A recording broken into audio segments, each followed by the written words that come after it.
poppity poopy, chipoopity poppity poppity poopy, chipoopity poppity poppity, chipoppity poopo, chipapa pachipa, chipoopity poppity poppity bay, chipoppity poppity poopy pachipa, chipoppity poopity poppity chipa, chipapata. For my pasta, what do I need? It's very plain and very simple. Flour, eggs, pinch of salt. In a trusty bowl, I'm going to add my flour. Basic recipe for every egg, and I'm using medium eggs. 100 grams of flour with 1 egg. That's the basic. From the north of Italy to the south of Italy, they make pasta in every possible way you can imagine. There are types of pasta you never will see in your entire life unless you have been there. But bottom line, basic line, 1 egg for 100 gram flour. And the well-known Italian chef Massimo Bottura uses the same method in his recipes. 2 eggs, but what I prefer to do is crack them separately. In here, in my flour, 1 teaspoon salt and a little bit more. Then we're going to mix together, and eventually you have the weld in the middle. We take the focca. Everybody want to take the focca. Why we use the fork to whisk our eggs. Going to drop it in the middle.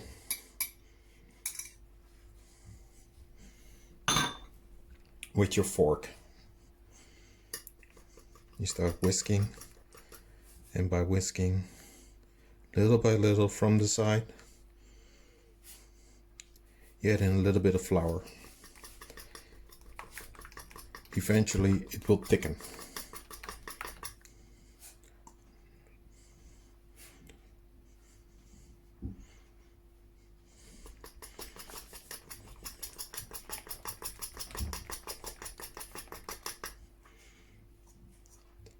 And if you think you are done while it's mixed, I've got some bad news for you. You still have to knead it for 10 to 15 minutes by hand, but I won't bother you by showing that because I've already shown you several times how I knead my dough. As you can see, it's still like a cake batter. It needs to be thicker, so I keep continuing doing this till it's like thick oatmeal, thick batter, cake batter. Still not there, as you can see. Like I said, cooking takes time. A lot of people take cooking for granted, and especially during this time that we all have to stay at home, people find out that we in the industry work long hours to give you good food, I hope. Majority does, fortunately. And now you see it starts to thicken up a little bit more. Now it starts to form a ball. This is the stage where I'm going to use my hand. But, well, like I said, a lot of people underestimate our job in the culinary industry.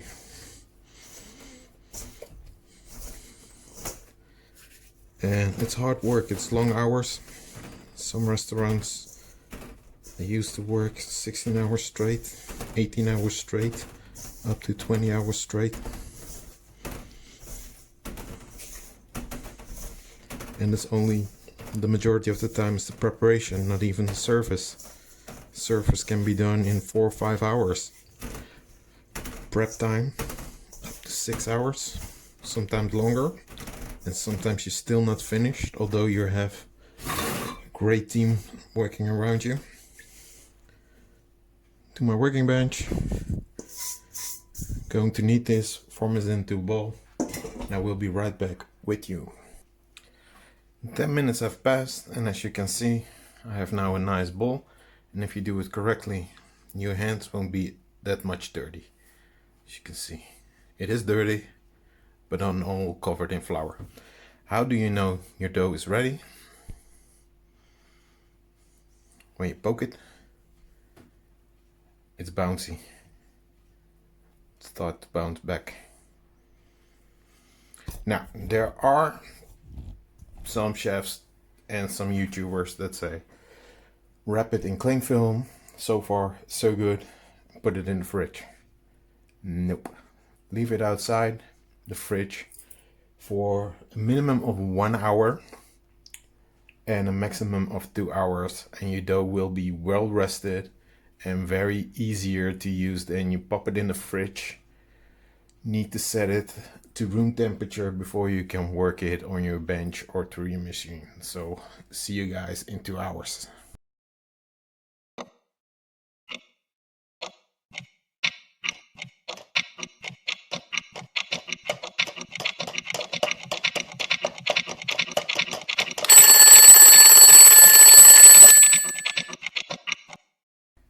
So our dough has been resting for over 2 hours now. So I floured my workbench and floured my pasta. Meanwhile, I took the liberty of making my filling. It's going to be vegetarian. Got here some mushrooms with some tarragon, shallots and garlic and parsley that I let cool down so we can fill. Trusty rolling pin. Gonna work from the center out. Roll it. Twist and turn.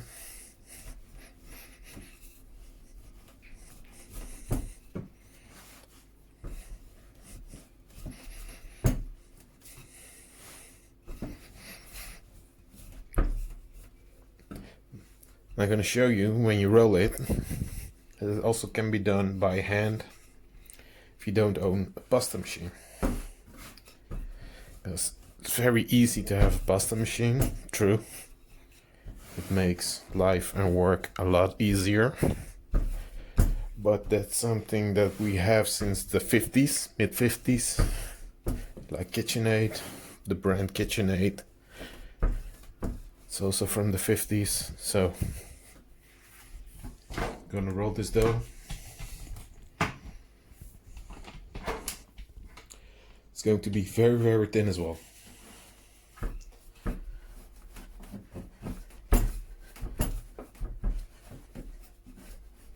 Maybe I need another rolling pin, but we shall see.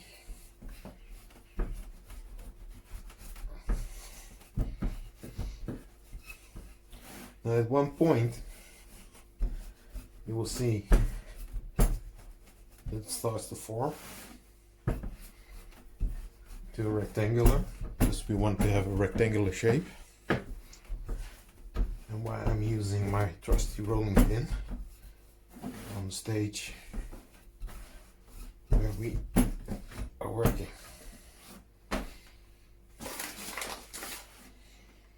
Now here comes the trick.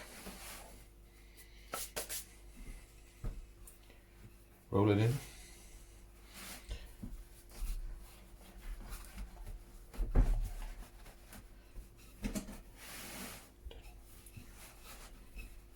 When it's in,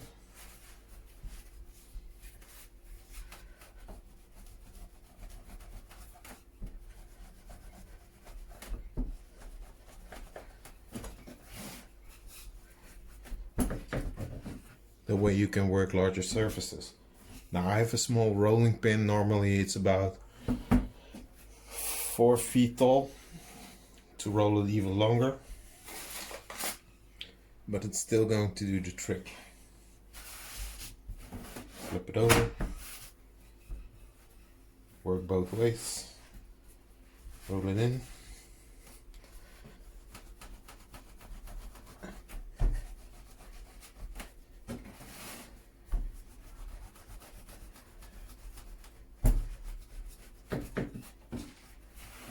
And you keep doing this until it's very, very thin. So I will be back with you when it's really, really thin. Now I had to use a larger rolling pin, otherwise I wasn't able to flatten it out the way I wanted it. I use a broomstick, just a simple old green broomstick. And as you can see, with a larger stick, from the center, thumbs touch each other, and you start rolling out. Rolling, rolling, rolling, until the point you reach of a very, very large flat surface. Now one more time, just to straighten things out.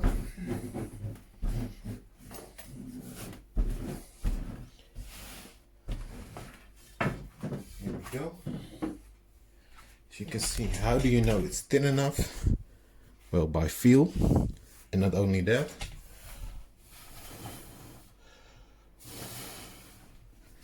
I can blow it away.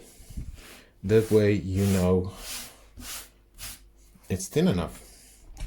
Now, with the pasta machine, you had nice squares, long strips. Now we have to work from here. I've purchased this roller.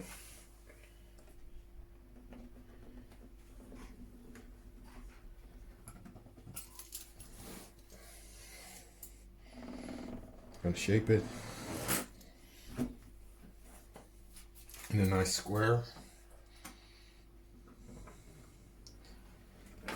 The excess pasta we don't throw away. We're gonna make more pasta out of it.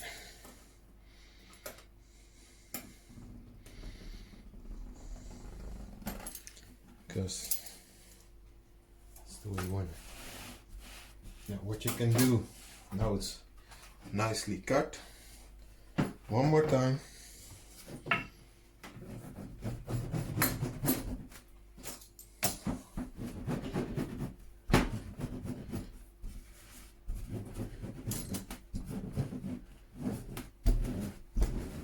One more time, back and forth.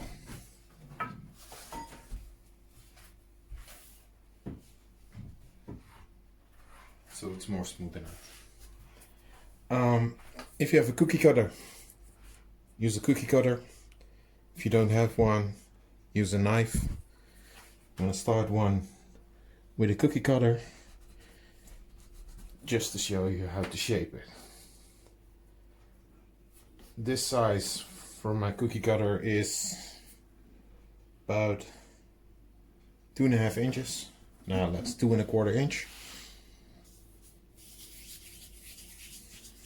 You don't want them to have too large.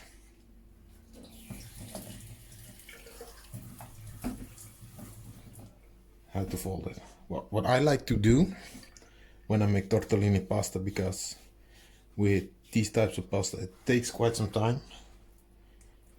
Make sure it's all wet. Little filling in the middle. I'm gonna start by making a mezzaluna.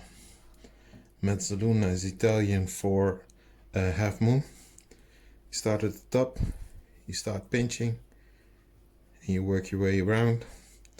You pinch to make sure that when you're going to cook your pasta, none of the filling comes out. You pinch.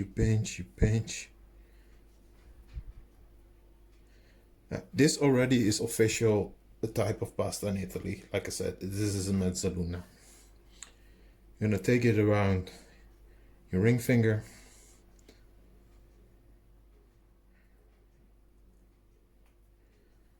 Like it's a ring. There you have your tortellini pasta. This is one tortellini, as basic as it gets. I'll show you another one. I've got a piece of pasta in a square. Again, make sure it's nice and wet on the outside. That way the pasta will stick better into the center. A little bit of your filling.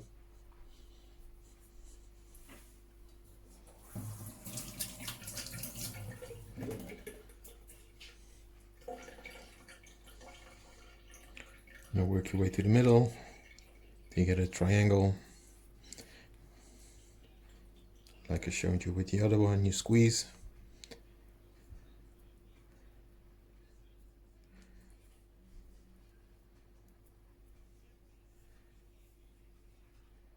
Around your finger.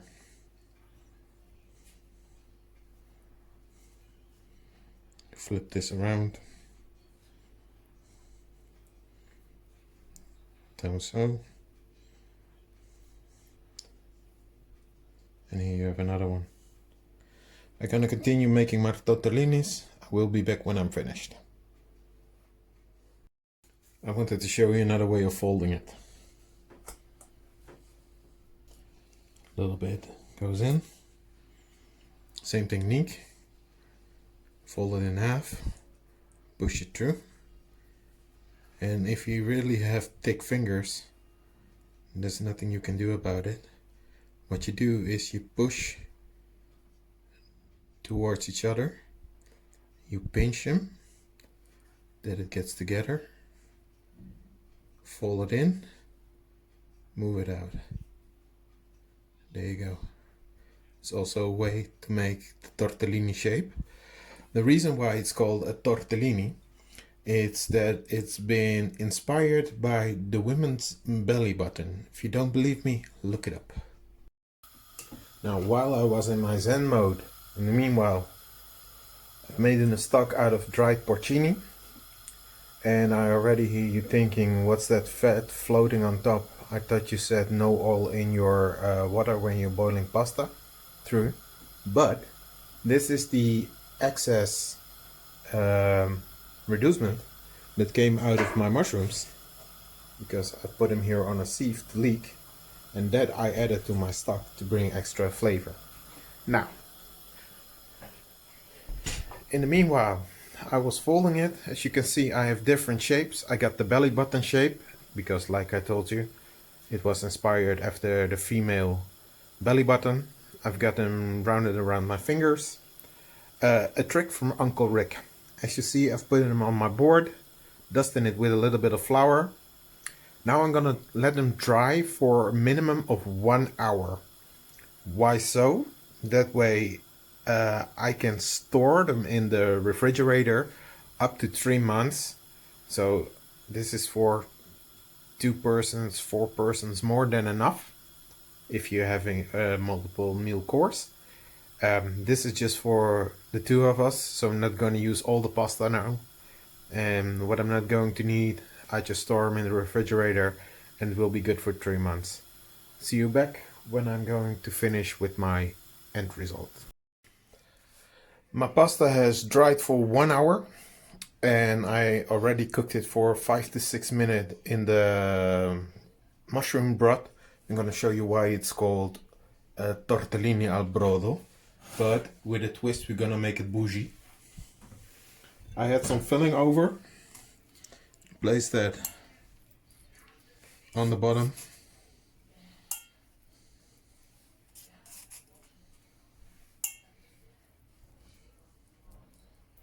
Just like I've said before, zero waste.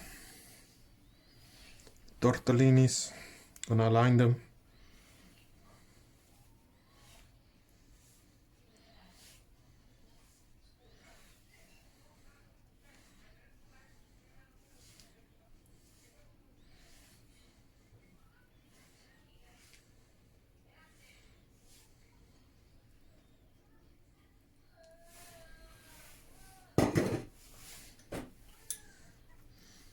Some truffle, not too much, because it will be dominated.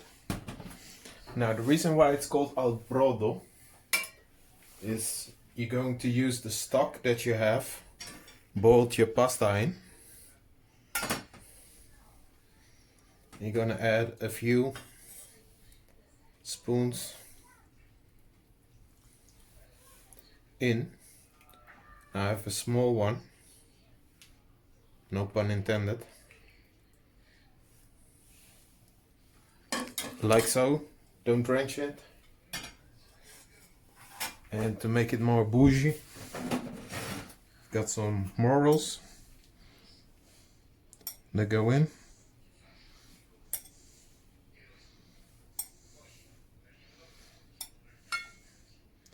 Oh, if only you could smell it. I've made chips from some mushrooms, so all the details come back in.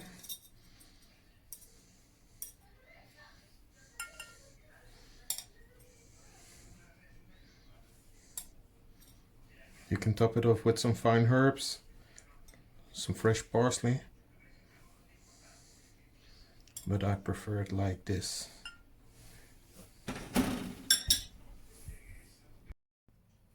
And since it's Sunday, dress up for the occasion. It's a sunny Sunday, so dress up. And thank you again for watching my other video. So, salute e buon appetito.